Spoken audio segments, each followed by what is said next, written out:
Bonjour, bonjour à tous. Je vous souhaite la bienvenue. Aujourd'hui, cette vidéo est la suite de notre vidéo de la semaine dernière, à savoir se protéger de la sorcellerie numéro 2.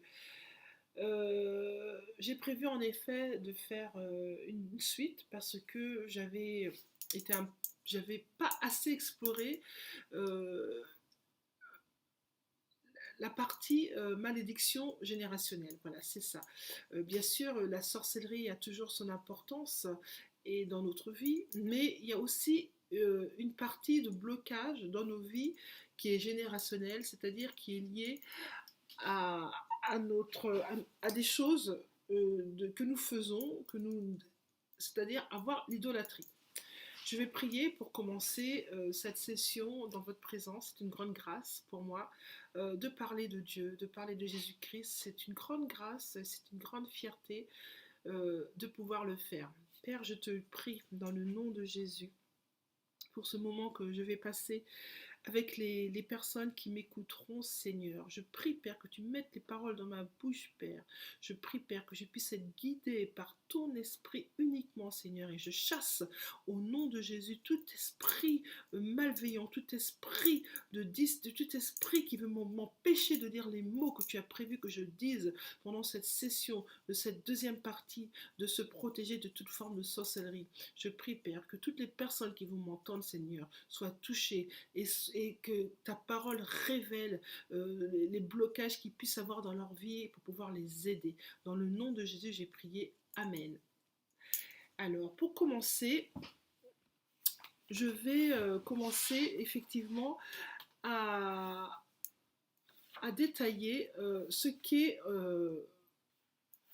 pourquoi la sorcellerie ce qui peut nous bloquer encore dans les liens de la sorcellerie que nous pouvons subir aujourd'hui, nous, les êtres humains. J'ai fait une liste des armes de la sorcellerie qui peut effectivement nous affecter dans notre vie de tous les jours, dans notre vie courante. Les armes de la sorcellerie, donc, comme je vais repréciser encore certains thèmes que j'ai vus précédemment, mais c'est la manipulation. Toute forme de manipulation, quand vous vous sentez manipulé par diverses personnes, que ce soit dans un lieu professionnel ou un lieu familial, sachez qu'il y a toute forme de manipulation, ça doit vous alerter. Toute forme de vouloir vous contrôler, toute forme de contrôle également, toute l'intimidation dans les choses que vous souhaitez faire, qu'on vous intimide, qu'on vous dit, que vous alerte, que vous vous sentez vous-même, vous ressentez une oppression, un malaise, sachez que faites attention, dites-vous, ah, posez-vous les bonnes questions. L'isolation, c'est-à-dire que quand on se retrouve à vivre seul, qu'on n'a pas de vie sociale, qu'on est triste, qu'on est seul dans la solitude, ça peut amener des formes de liens et de blocages dans votre vie. Et c'est pour ça que dans la parole de Dieu, Dieu par Jésus nous demande de faire partie du corps du Christ. Le corps de Christ, c'est-à-dire de faire partie d'une assemblée, que ce soit une cellule maison, que ce soit une église, mais de pouvoir être en connexion avec des frères et des sœurs, des êtres humains, des hommes ou des femmes, pour pouvoir effectivement échanger, parler, parce qu'il y a certaines formes de solitude, de souffrance, où les gens sont chez eux et restent seuls et qui peut amener effectivement des choses pas très belles dans leur vie. Il y a aussi les liens d'âme. Les liens d'âme, c'est un sujet extrêmement important, car les liens d'âme, c'est des liens quand on a eu des relations sexuelles avec des personnes non chrétiens, des personnes du monde, des personnes avec des mauvaises dispositions, des personnes avec un cœur autrement qui n'est pas de Dieu, mais qui a un cœur de manipulation et d'intimidation. Et quand on a été très fortement amoureux ou amoureuse de cette relation, effectivement, il y a des liens d'âme qu'il se crée, des liens très, très forts entre la personne, entre les personnes, et ça peut, dans l'avenir, vous bloquer pour rencontrer une autre personne, votre moitié, parce qu'il y a des liens d'âme à couper pour pouvoir aller avancer à faire autre chose pour votre propre vie. Et ça, ces liens d'âme, c'est des prières effectivement ciblées pour demander à Jésus de vous aider à briser ces liens d'âme. Euh, je pourrais vous y aider. Il y aura des prières effectivement à faire pour cela, mais chaque chose en son temps n'est parce que toutes ces recommandations, je tiens encore à le dire, c'est pour des personnes qui ne connaissent pas Christ ou qui sont en développement d'apprentissage pour aller vers le roi des rois.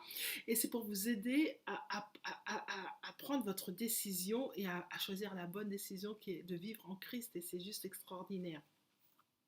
La confusion, quand il y a une confusion dans une situation qui n'est pas très claire, alertez-vous, attention.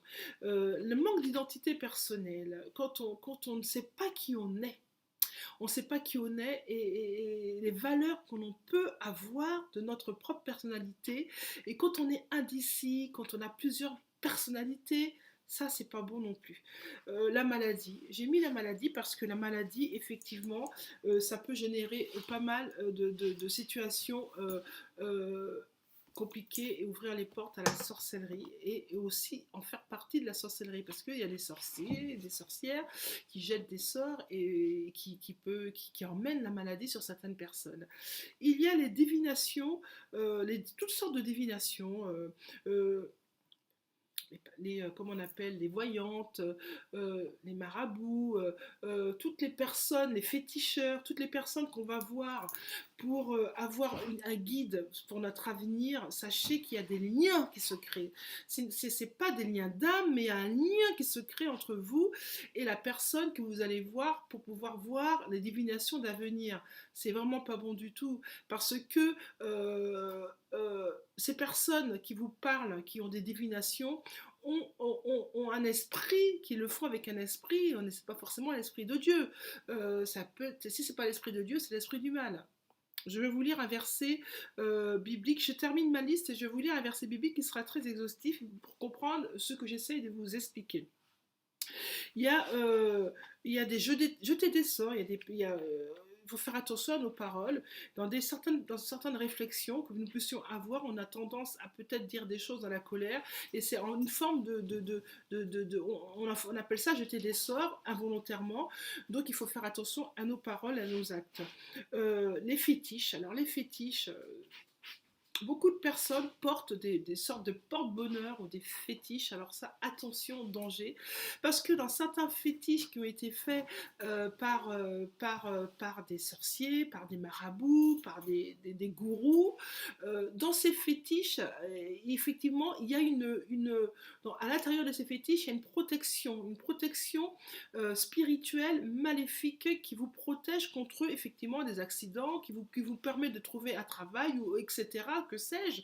Mais dans ces fétiches, il y a aussi un lien contre votre propre vie pour vous lier toute votre vie, vous empêcher de réussir sur cette terre. C'est très dangereux, c'est très très dangereux, parce qu'il y a certaines personnes qui vont effectivement chercher des fétiches pour penser qu'elles se protègent. Il y a même des chrétiens, malheureusement, qui sont chrétiens, mais qui ont des fétiches. Non, on ne peut pas être dans la lumière et dans les ténèbres. Il faut choisir où on veut être, et le mieux c'est d'être dans la lumière. Et maintenant, pour ceux qui l'ont fait sans savoir que vous allez dans les ténèbres, sachez que d'avoir sur soi des fétiches, c'est vraiment pas très très très bon pour notre propre vie et pour les liens héréditaires que nous laissons à nos propres enfants.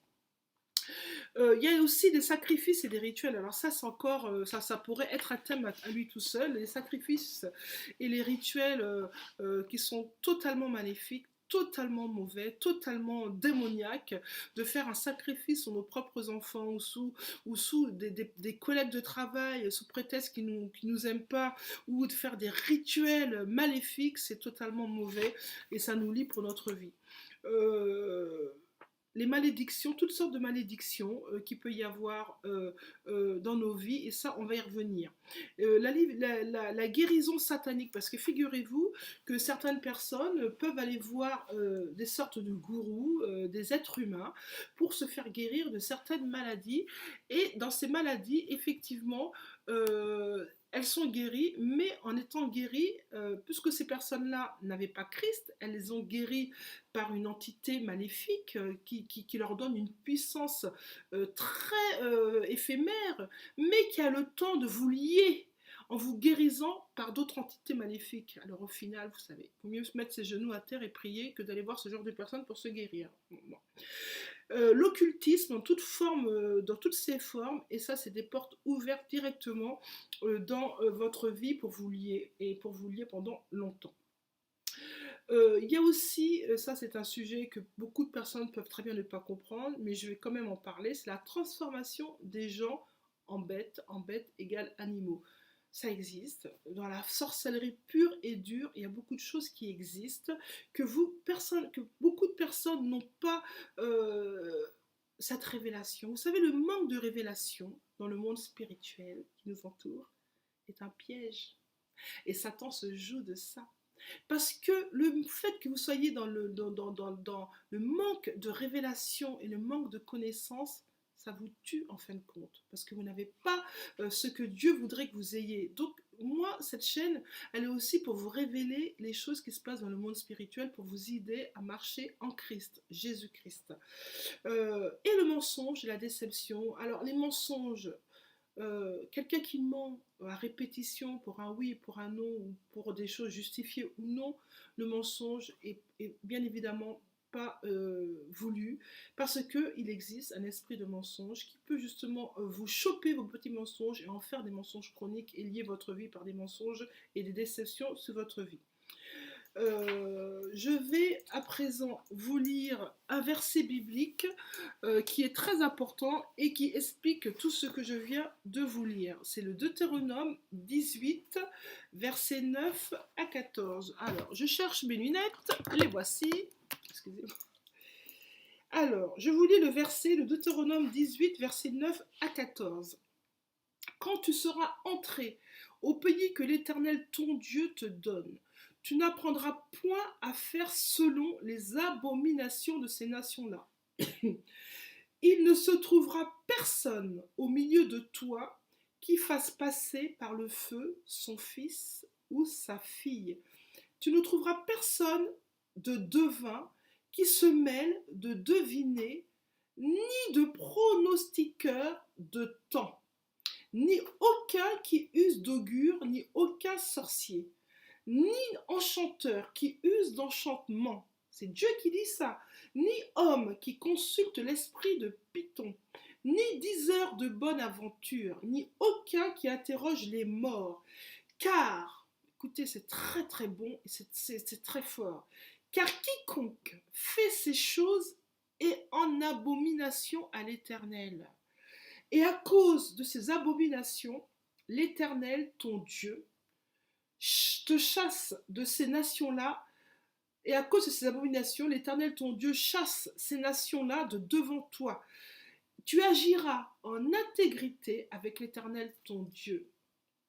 Car ces nations-là, dont tu vas posséder le pays, écoutent les pronostiqueurs et les devins. Mais quant à toi, l'Éternel, ton Dieu, ne t'a point permis d'agir de la sorte. Ce verset est une dynamite, est une révélation extraordinaire de ce que Dieu permet et ne permet pas dans nos vies. Et j'en viens vraiment au thème que j'ai choisi pour continuer la sorcellerie, comment se protéger d'eux. J'en viens aux maladies, pas aux maladies, aux malédictions générationnelles. Parce que il y a beaucoup de personnes, pour ne pas dire des milliers, des millions de personnes qui sont liées par des malédictions générationnelles. Qu'est-ce que c'est une malédiction générationnelle? C'est quand on idolâtre autre chose que Dieu. Parce que Dieu est un Dieu jaloux. Dieu est un Dieu jaloux. Dieu s'attribue à lui tout seul la gloire. Il ne souhaite pas que nous donnions sa gloire à lui, Dieu, à d'autres personnes, des entités, des gourous, des animaux. L'idolâtrie, c'est quoi l'idolâtrie? Et ça, c'est vraiment important, parce que c'est vrai que la sorcellerie bloque les gens. C'est vrai, la sorcellerie bloque les gens. Mais attention, il y a l'idolâtrie aussi qui peut vous lier et vous bloquer pendant toute votre vie sans que vous sachiez les raisons du blocage. L'idolâtrie, c'est l'occultisme. L'idolâtrie consiste à donner la place de Dieu à d'autres personnes, à d'autres louanges, ou des louanges, pardon, à d'autres choses que Dieu. Et ça passe pas. Cela voudrait dire que on adore la créature au lieu d'adorer le Créateur. Oui, parce que je reviens, il y a un Créateur. C'est Dieu, le Créateur. Il nous a créés, il a créé toutes choses. Le monde est spirituel. Ce qui m'entoure est spirituel. Le naturel vient en second, mais c'est le spirituel. Et Dieu ne refuse et a en abomination les êtres humains qui adorent la créature que lui, Dieu a créée, que lui, le Créateur. Quand vous avez compris ce principe, vous comprenez beaucoup de choses. Sachez que Satan se cache derrière toute forme d'idolâtrie. Où il y a de l'idolâtrie, Satan n'est pas loin. L'idolâtrie est une abomination pour Dieu. Vous ne pouvez pas aimer quelque chose ou quelqu'un ou un animal plus que Dieu. C'est pas possible. L'idolâtrie se cache derrière les êtres humains. Comment derrière les êtres humains? Quand on appelle des êtres humains des gourous, des personnes qui ont la révélation, qui sont des maîtres ascensionnels, ces gens-là, c'est des gourous, et on leur donne du crédit, de la valeur. Il y a certaines personnes qui se mettent même à genoux devant certains gourous. On a à se mettre à genoux devant seul Dieu. Il n'y a que devant Dieu qu'on se met à genoux. On ne doit pas se mettre à genoux pour un homme. On se met à genoux pour Dieu. C'est seulement Dieu qui mérite notre adoration et notre repentance. Et notre abaissement, c'est seulement pour Dieu. Il y a certains êtres humains qui aussi adorent des animaux. Je ne vais pas citer les pays, mais il y a des pays qui ont des veaux en fétiche, des taureaux, des serpents, des oiseaux. Ça, c'est une abomination pour Dieu. On ne peut pas adorer ce que Dieu a créé. Si on doit adorer une chose, c'est le créateur de toute chose. Dans certains pays, peut-être la France en fait partie, on adore toute forme de représentation d'images ou d'objets, de pierres. Ça, c'est aussi une abomination pour Dieu, parce que Dieu a dit dans sa parole qu'on n'avait pas le droit de représenter sur la terre les choses qui sont célestes et d'adorer toute forme de représentation angélique par des objets faits de main d'homme, c'est une idolâtrie également. Tous ces points que je vous lis, c'est des idolâtries qui vous lient de votre vie et qui vous empêchent d'avancer et d'être protégé par l'onction du Saint-Esprit, par Dieu, par Jésus-Christ qui est sur cette terre, par son Saint-Esprit, pardon. Seule l'adoration à Dieu et envers son Fils Jésus plaît à Dieu, en fait. Dieu n'accepte que l'adoration qui est faite à lui par son Fils Jésus-Christ. C'est la seule adoration que Dieu nous autorise. Toute forme d'adoration vers d'autres animaux, par des personnes, par des objets et par des représentations d'images sont une abomination pour Dieu. Et ça bloque ça bloque vos bénédictions, ça bloque les portes qui peuvent s'ouvrir dans toute forme de choses dans votre vie. Ça peut bloquer pour votre travail, pour votre mariage, pour vos enfants, pour plein de choses. La sorcellerie est là, elle existe, mais il y a aussi l'idolâtrie qui est un blocage pour votre propre vie. Tout cela, tout ce que je viens de vous lire, ça s'appelle tout simplement de l'adultère spirituel. Et oui, c'est un adultère spirituel. Chacun connaît le mot adultère et le mal que ça peut faire quand une personne avec qui on s'est lié, marié, vous trompe. C'est un adultère et ça fait mal. On dit, il m'a trompé, il a commis un adultère. Vous savez, le cœur, il est brisé, et ça nous fait extrêmement mal. Quand on est avec un conjoint marié, qu'on apprend que cette personne nous a trompés, il a fait un adultère, c'était un adultère avec une autre personne. Notre cœur saigne, notre cœur a mal, on pleure. On pleure, on pleure, on pleure, on pleure, parce qu'on a été trompé, parce qu'il y a eu un adultère. On est en souffrance. Alors imaginez Dieu comment il est. Imaginez Dieu, ce qu'il ressent quand il voit ses enfants, aller aduler sa création.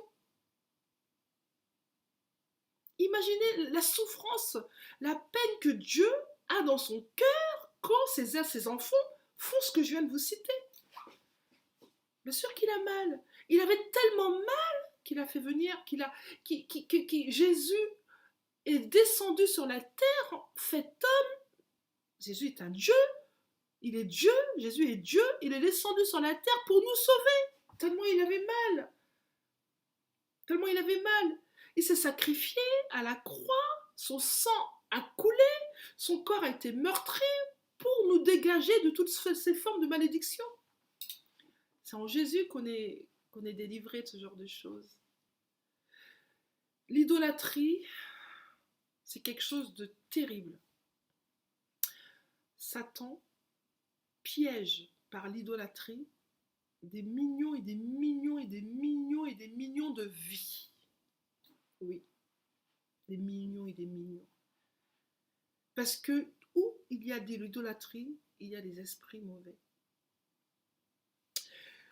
Je vais vous lire l'Exode, la Bible, l'Exode 20, verset 2. Je suis l'Éternel ton Dieu, qui t'ai fait sortir d'Égypte, du pays où tu étais esclave. Tu n'auras pas d'autre Dieu que moi. Tu ne te feras pas d'idole, ni de représentation quelconque de ceux qui se trouvent en haut dans le ciel, ici-bas sur la terre. Tu ne te prosterneras pas devant de telles idoles, et tu ne leur rendras pas de culte, car moi, l'Éternel, ton Dieu, je suis un Dieu qui ne tolère aucun rival, dit Dieu. Vous entendez ce que je dis? C'est Dieu qui dit ça. Je ne tolère aucun rival. Je punis les fils pour la faute de leur père. Attention là, écoutez ce que je suis en train de dire. Jusqu'à la 3e, voire la 4e génération de ceux qui me haïssent. Mais j'agirai avec amour jusqu'à la 1000e génération envers ceux qui m'aiment et qui obéissent à mes commandements. Vous entendez ce que dit Dieu? Tu n'utiliseras pas le nom de l'Éternel ton Dieu pour tromper, car l'Éternel ne laisse pas impuni celui qui utilise son nom pour tromper. Dieu dit là, excusez-moi, Dieu explique effectivement que il y a de fait on a été dans la désobéissance de ce qu'il a dit dans ce verset. Je vous mettrai le verset. C'est tellement puissant que effectivement la malédiction générationnelle, de par les erreurs de nos aïeux, de nos arrière-grands-parents, agit sur la 3e, 4e génération, peuvent nous lier aujourd'hui. Et si nous, on continue en pensant qu'on fait bien ce que nos parents ont fait, on continue à le faire, vous comprenez où se trouve le blocage? Excusez-moi.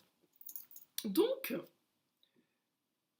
tout ça, il faut que vous preniez conscience que Dieu ne partage sa gloire avec personne. Car c'est très clair, dans les 10 commandements, Dieu le précise, dans les 10 commandements, qu'il ne partage sa gloire avec personne. Pourquoi? Car il n'y a pas d'autre Dieu que lui, que Dieu. Et on doit savoir qu'il n'y a pas d'autre Dieu que Dieu. Ça, on doit le savoir. Il faut que vous ayez conscience que le Dieu, le Dieu que nous servons, il n'y a pas d'autre Dieu que Dieu. Je vais vous lire un verset là qui m'apparaît tout de suite, c'est le Éphésiens 2, 2. Éphésiens, dans lesquels Dieu dit: et lorsque vous étiez morts en vos fautes et en vos péchés, dans lesquels vous avez marché autrefois, suivant le train de ce monde, selon le prince de la puissance de l'air, qui est l'esprit qui agit maintenant, avec efficacité dans les enfants rebelles à Dieu. Ce verset veut simplement dire que tous les enfants rebelles à Dieu, qui ne veulent pas être avec Dieu, ils sont avec Satan, parce que Satan les lie par toutes sortes de pansements spirituels, de fumée, c'est de la fumée. Ça vous paraît vous apaiser sur le moment, ça vous fait du bien de voir certaines choses pour le moment, des gourous qui prient pour vous, de vous agenouiller, de voir certainement des animaux, de vous agenouiller, de voir des images angéliques, des choses spirituelles. Ça vous fait du bien dans l'instant T, mais sachez que ça n'enlèvera pas, et ça, au contraire, ça pose sur votre vie une malédiction générationnelle. L'esprit de l'idolâtrie est vraiment un esprit puissant, oui, il faut le dire, parce qu'il maintient des millions et des millions de personnes sous sa coupe de malédiction. Je prie que vous compreniez ce message pour sortir de tout blocage spirituel. Car la parole de Dieu déclare: ne soyez pas ignorants, ne soyez pas ignorants. Car l'ignorant, c'est le manque de connaissance, comme je vous ai dit tout à l'heure. Et toute tragédie qui en découle de votre vie, toute tragédie, tout blocage, tout malheur, ça vient de votre ignorance, de la parole de Dieu, de la Bible, qui est sa parole, déjà d'une, et c'est causé par l'ignorance. Toute la création, tout ce que nous devons faire sur cette terre est dans la Bible. Comment marcher pour être heureux, c'est dans la Bible. Je prie vraiment que vous puissiez comprendre l'importance de ce message, parce que ce message se veut un message d'amour. C'est pas un message pour vous faire peur, mais je veux vraiment que vous compreniez que la malédiction héréditaire des erreurs de nos parents, la malédiction par l'idolâtrie, à toute chose qu'on nous vole à Dieu, peuvent vous bloquer sur cette terre. Je prie vraiment dans le nom de Jésus que vous compreniez que la vie, la véritable vie, la paix en soi, c'est dans Christ que nous l'obtenons. On peut essayer de vouloir vivre sans Christ dans les choses charnelles. La parole de Dieu déclare que le monde appartient aux malins. La puissance de l'air appartient aux malins. Et si on ne prend pas la décision de nous-mêmes d'aller vers Christ pour guider notre vie, pour nous protéger, ça veut dire qu'on décide de rester dans le monde par l'esprit malin. Bien sûr, cette vidéo que je fais, c'est vraiment pour vous sauver. Parce que le malin n'aime pas ce genre de vidéos. Il n'aime pas ce genre de vidéos. En le faisant, je m'attire sa foudre. Je prends le risque pour que vous l'entendiez, pour vous sauver, et aussi en Christ que je suis. Ça s'est éteint la vidéo. Excusez-moi, ça s'est éteint. En Christ que je suis plus que vainqueur. Je suis plus que vainqueur en Christ. Je suis vainqueur en Christ. Je prie pour la fin. Père, je te rends gloire, Seigneur. Seigneur, je te dis merci pour ce moment que j'ai passé, Seigneur, dans cette vidéo, Seigneur. Seigneur, je prie, Seigneur, dans le nom de Jésus, que toute personne qui va entendre ce message ait la révélation de la révélation de comment se délier de toute atteinte maléfique sur leur vie, de toute atteinte de sorcellerie, de toute atteinte d'hérédité générationnelle, de blocage dans leur vie. Je prie, Père, qu'ils entendent, que le Saint-Esprit touche leur cœur pour pouvoir entendre ce message, qu'il y ait un message de paix et d'amour, car Seigneur, tu souhaites que tes enfants soient dans la liberté et soient délivrés de toute captivité. Seigneur, je prie que tu touches leur vie lorsqu'ils vont entendre ce message. Je bloque tout accès de sorcellerie qu'il y a sur tes enfants qui vont entendre ce message maintenant. Je bloque et j'arrache les vrais. Je bloque les accès de sorcellerie qu'il y a sur votre vie dans le nom de Jésus. J'envoie la paix de Dieu et j'envoie la protection de Dieu sur votre vie, à vous qui m'entendez, dans le nom de Jésus-Christ. Je prie que le Seigneur vous révèle surnaturellement les choses qui bloquent votre vie aujourd'hui. Je prie que le Seigneur vous protège de tout acte de sorcellerie qui est à votre rencontre aujourd'hui. Je détruis toute attaque de sorcellerie sur votre vie aujourd'hui dans le nom de Jésus-Christ. J'envoie la paix de Dieu sur votre vie. J'envoie le discernement spirituel du Saint-Esprit pour que vous puissiez vous réaliser toute forme d'idolâtrie que vous avez dans votre vie, que vous n'en apercevez pas. Que Dieu vous aide à réaliser cette forme d'idolâtrie. Que Dieu vous aide à vous défaire de toute forme d'idolâtrie dans le nom de Jésus-Christ. J'envoie une protection divine et surnaturelle sur chacun des membres de votre famille, sur vos enfants, sur vos tantes, sur vos frères, sur vos sœurs. J'envoie la paix de Dieu sur votre vie maintenant, dans le nom de Jésus-Christ. C'est le Seigneur Jésus délivre. Le Seigneur Jésus délivre et aide ses enfants. Je prie dans le nom de Jésus-Christ que vous soyez touchés par ce message, que vous ayez décidé d'aller vers d'autres loin, d'autres pasteurs, d'autres hommes de Dieu et de femmes de Dieu pour apprendre à connaître Christ qui il est.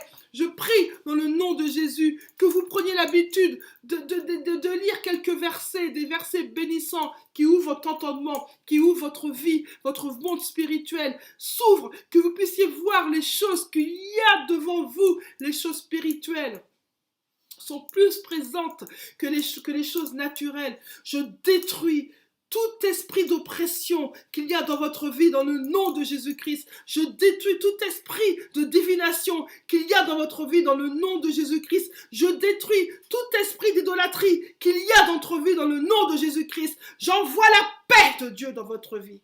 J'envoie la protection de Dieu dans votre vie dans le nom de Jésus-Christ. La protection de Dieu dans votre vie dans le nom de Jésus-Christ. La protection de Dieu des Shebokoroso des Kadande. J'envoie la protection de Dieu dans votre vie dans le nom de Jésus-Christ. J'envoie la protection de Dieu sur nos vies dans le nom de Jésus-Christ. Que la paix de Dieu soit votre partage. Dieu vous aime. Je prie, Père, que tu puisses toucher ces personnes, Seigneur, qui sont perdues. Je détruis tout blocage générationnel, toute hérédité de malédiction, j'arrache, je détruis toute sorcellerie qui est jetée contre vous. J'envoie la paix de Dieu. J'envoie la protection de Dieu sur ma vie et sur votre vie. Dans le nom de Jésus-Christ, j'ai prié. Amen. Merci, à bientôt.